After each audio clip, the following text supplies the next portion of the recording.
Welcome to this lesson on sentence structure on the GMAT. So let's just begin with a simple question. What makes a sentence a sentence? So there are several components that a complete sentence will have in English. First is a subject. That's going to be the main actor of the thought. So it's the thing that is doing the thing.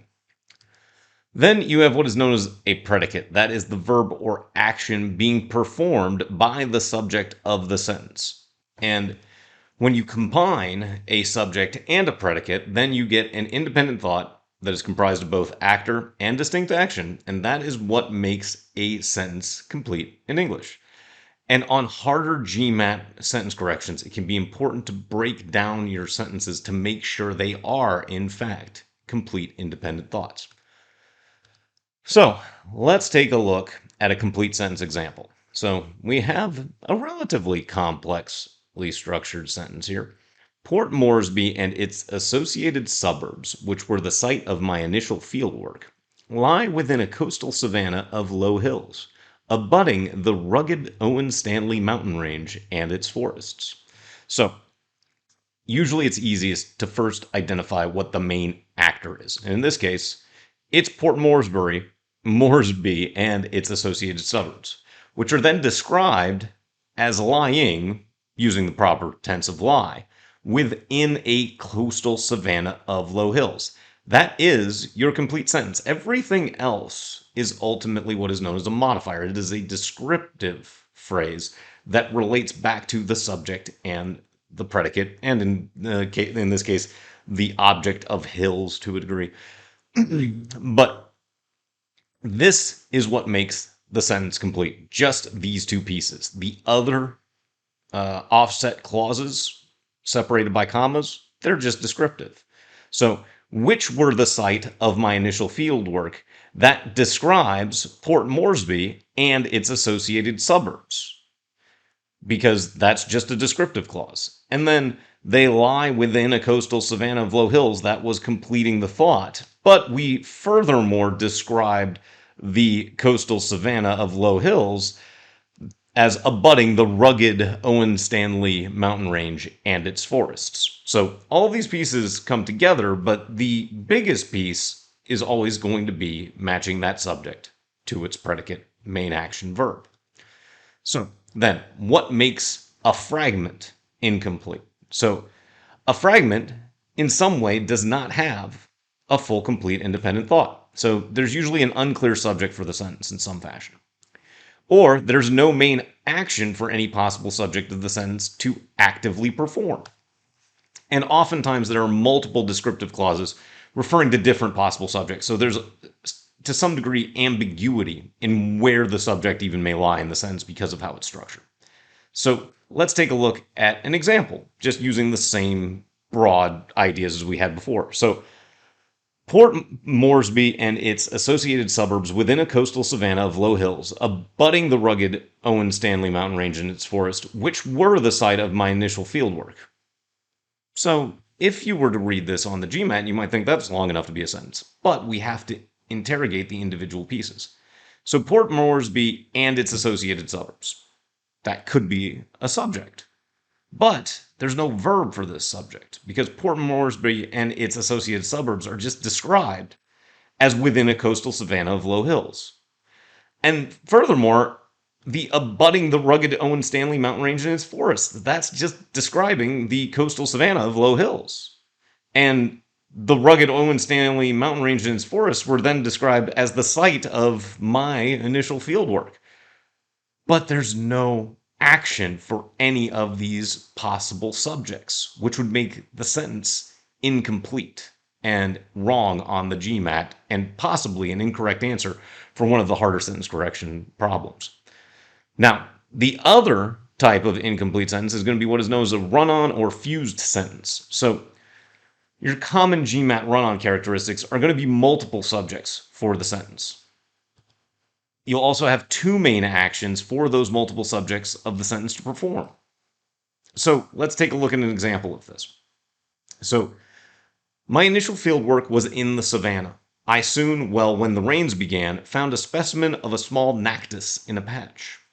So Again, rarer issue here, but my initial field work was in the savannah. If I put a period at the end of savannah, that could stand alone as a complete sentence because my initial field work is the subject, was is the verb, and in the savannah just described where it was. So it's a full complete sentence. And furthermore, after the comma, even though we've got that offset bracketed long dash descriptor of, well, when the rains began, I soon found a specimen of a small nactus in a patch that too functions as an independent clause, an independent thought, because I is the subject, found is the verb. So I found, and then it describes the object of what was found, is another complete sentence.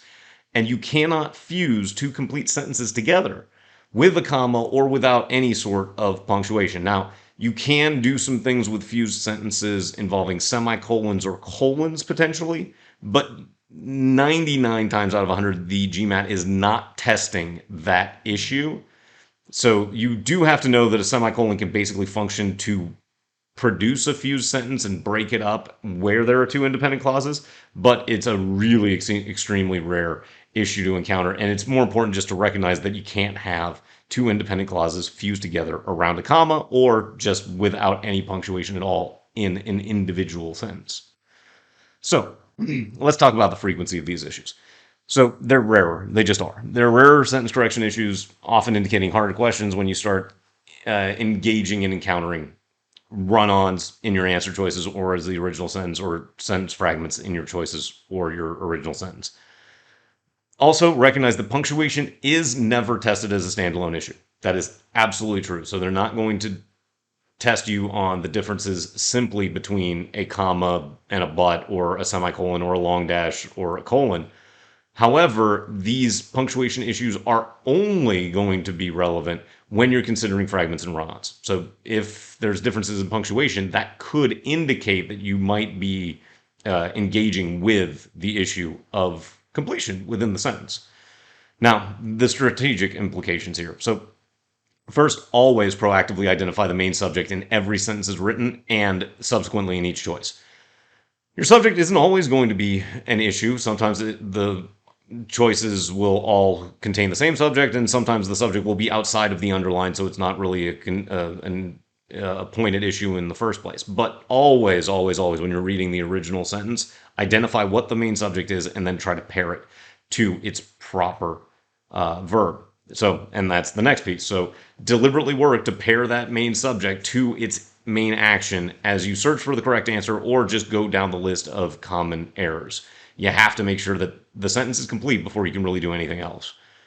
You'll also want to confirm your proper subject-verb agreement to produce a complete sentence when you're reading any choice you select back into the sentence as written, because this is commonly like a top-level difficulty issue, is that they'll fix all of the other issues, but then they'll subtly remove the main verb, or they'll subtly move the subject to a place that it shouldn't be, and then suddenly the sentence is no longer complete because everything's just descriptors. So always make sure that you've got a complete sentence when you're reading the sentence back to yourself with your choice as the final step of every sentence correction.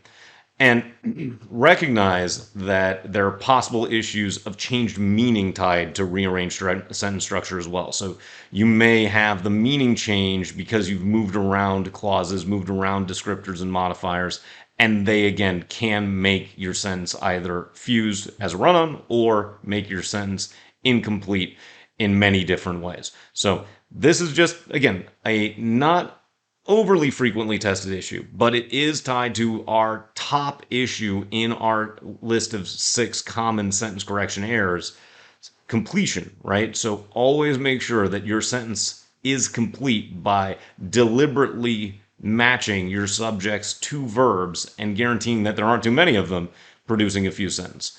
So let's go over to the whiteboard and take a look at an example of how these concepts can manifest themselves in a sample GMAT style sentence correction. Okay, so let's take a look at this sample and relatively lengthy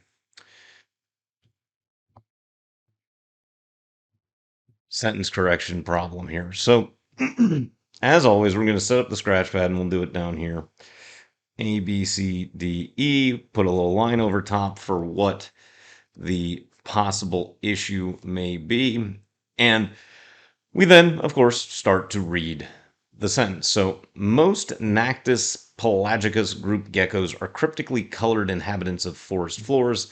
Their brown background color dabbled with darker chevron shaped bars and blotches with smaller flecks of cream and beige serves as an excellent camouflage amid forest floor debris. So, we know that subject-verb agreement is the first thing to check for every sentence correction. So let's break down just before the comma. So obviously you won't be able to write a little line like this, but you can write out just S1 for subject 1 and V1 for verb 1. And we can see pretty directly, and we can eliminate from consideration and worrying about the descriptive of Nactis pelagicus group geckos. We just know that it's most geckos. So that's our first subject, and our first verb immediately follows. It says are, so they are, and that matches plural subject to plural verb, and they are cryptically colored inhabitants of forest floors. So we know that before the comma is a complete idea that could stand alone as its own sentence. But that doesn't mean that the sentence is incorrect as it's written just yet.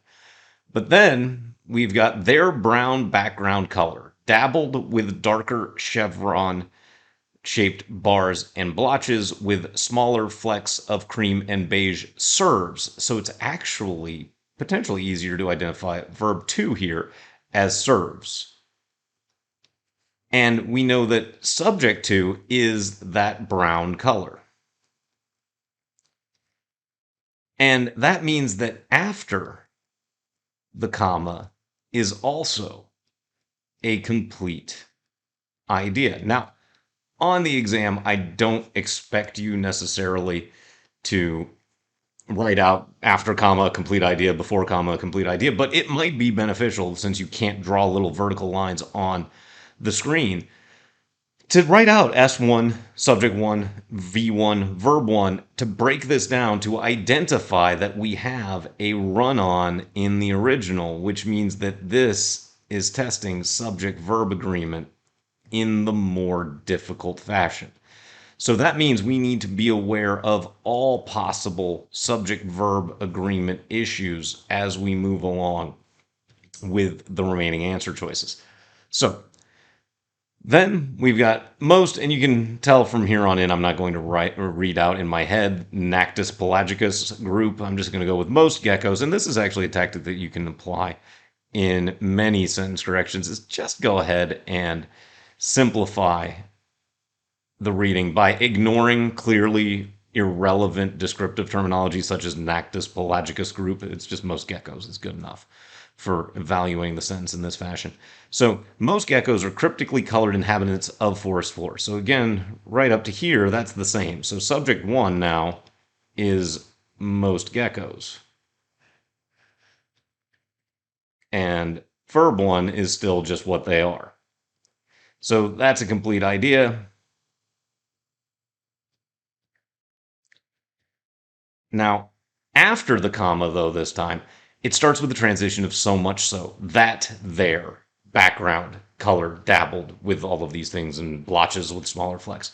That no longer stands as a independent idea because of the transition. So we got rid of A for being a run-on. B, at least to a degree, fixes the issue. We'll hold it with the little squiggle. Now, for choice C. This time we have geckos and a comma. So we talked about how most of the time they're not testing punctuation, and never are they testing it as a standalone issue. And here they're actually doing it as part of subject-verb agreement, because this is what is known as a comma splice. Because what a comma splice does is it separates the subject from the verb with a single comma. And that's the important part, is you can separate the comma from the verb if you've got a descriptive clause that is entirely separated from the two, but you can't have just one comma between the subject and the verb, and especially when they are directly adjacent as they are here with choice C. So geckos, comma, are, no, geckos are cryptically colored inhabitants. So this is a different type of subject-verb agreement issue, but it is one nonetheless. So if we keep on going with choice D, now we have most geckos. We've lost the subject-verb pair entirely. Now it's just geckos, cryptically colored inhabitants of forest floors. Well, this now becomes just a modifying phrase, a modifier. It's describing the geckos. Possessing a brown background color dabbled with darker chevron-shaped bars and blotches with smaller flecks of cream and beige that serves as an excellent camouflage amid forest floor debris. This, too, is just a modifying phrase. So here, there's no subject-verb pair at all. So choice A was a run-on. Choice D is a fragment. And then to E, we have the same issue basically, because we've got geckos, comma, cryptically colored inhabitants of forest floors, possessed of. We've changed from possessing to possessed of. Doesn't fix the issue. And remember, on these longer ones, don't get bogged down in evaluating all of the differences. Stick to one so you can be more efficient as you work through the options. But this is definitely a fragment as well.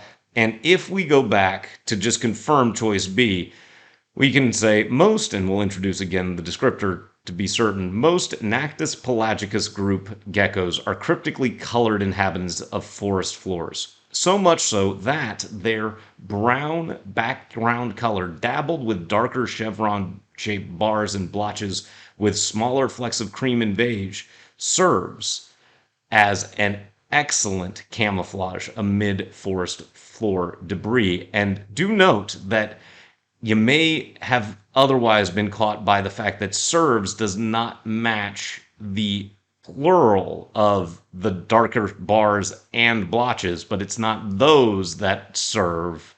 It is the color that serves. So yet again, a different level of complexity to one of the harder types of sentence corrections that you'll encounter on the GMAT. So I hope that you'll go on to do your own practice with continued advanced difficulty questions, including ones dealing with the very basic question of, is this sentence complete? Good luck with your practice.